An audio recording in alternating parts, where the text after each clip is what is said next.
அப்பாட்ட கேக்குறாரு, அப்பா நம்மளை விட மாமா வசதியானவரா? ஆமா. மாமாக்கு எவ்வளவு சம்பளம்? நிறைய சம்பளம். இவ்வளவு சம்பளம் வாங்குற மாமா ஏன்பா ஒரு ஆரஞ்சு பழம் கேட்டா வாங்கி தர மாட்டேன்னாரு அப்படின்னு கேக்குறான். அப்பா சாதுரியமா சொல்றாரு, என்னன்னா, அவர் ஏன்டா வாங்கி கொடுக்கணும்?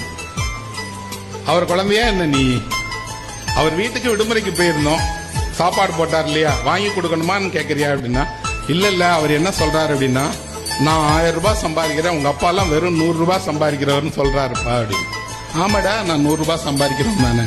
100 ரூபாய் சம்பாதிக்கிறதுனால வாழ்க்கையில எதையுமே வாழ முடியாதுன்னு சொல்றாருப்பா, நிஜமான்னு கேக்குறான். இவருக்கு இந்த சின்ன பையன் மண்டையில யாரோ ஒரு வீட்டுல எவ்வளவு பெரிய விஷயங்களை புகட்டியிருக்காங்க. நாம அவர்களை விடுமுறைக்காக மகிழ்ச்சியை செலவழிப்பதற்காக கொண்டு போய் விடுறோம். ஆனால் அவர்கள் எல்லா வேற்றுமையும் அந்த பையன் மண்டையில புகுத்துறாங்க. அவர் சொல்லுவார், அப்படிலாம் இல்லடா, அவங்க வசதி அவங்களுக்கு, நம்ம வசதி நமக்கு, நம்ம சந்தோஷம் நம்ம அளவுல இருக்கணும், உனக்கு என்ன வேணும்னு கேட்க